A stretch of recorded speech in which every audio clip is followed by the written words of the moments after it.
Soon we're all going to be dead. I can't stand it any more.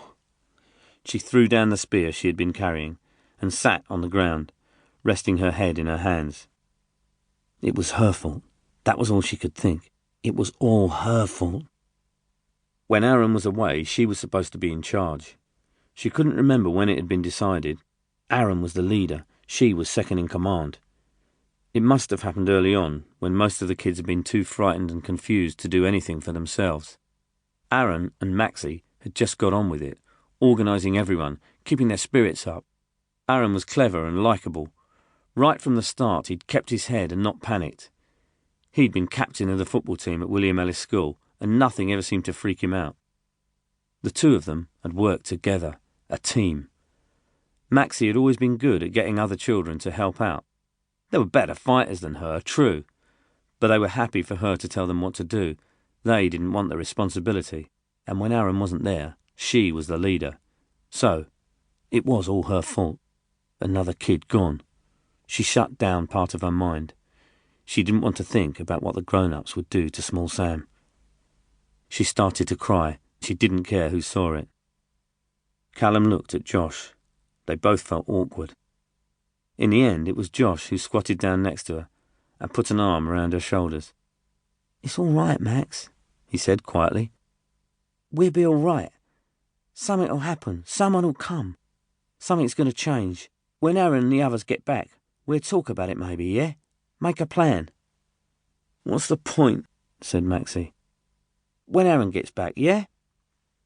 Maxie looked up into Josh's concerned, grubby face.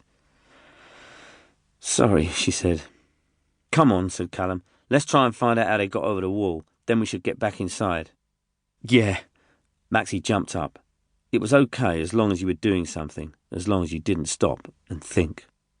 She wished Aaron were here, though. She always felt safer when he was around. It was just... what was he going to think? Another kid gone.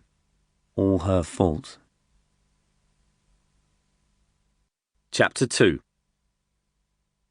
A burster was lying in the middle of the road. A father, by the looks of it, though it was hard to tell. He had the familiar look of a vegetable or a piece of fruit left too long in the sun, the skin blackened, shriveled and split, the overripe flesh squeezing out. His insides had turned to mush. This was what happened if any grown-up lived long enough to let the disease run its full course. They literally burst. Aaron prodded the body with his trainer. As he did so, the skin popped and a stream of pus oozed out, followed by a bright pink blossom of soft fat.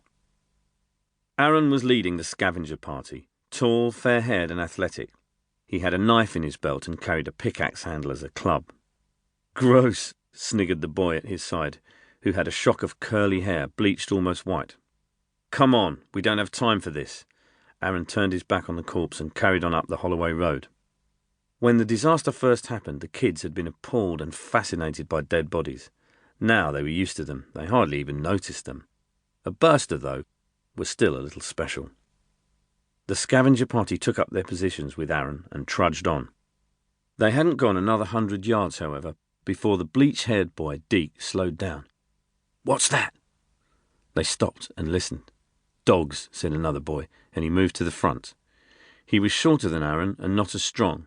He had proved time and time again, though, that fighting was not all about strength.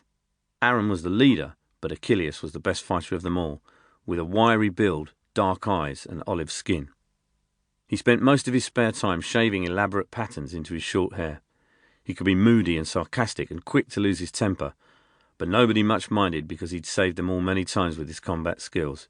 He moved fast, used his brain, and was utterly ruthless in a fight. They waited.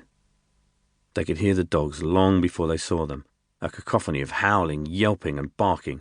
All jumbled together, it sounded like a single mad beast. Achilles levelled his spear, pointing it towards the noise. It was made from a metal spike he'd found on a building site. It had a heavy lump at one end, and he'd sharpened the other into a vicious point. It was perfect for keeping grown-ups at bay.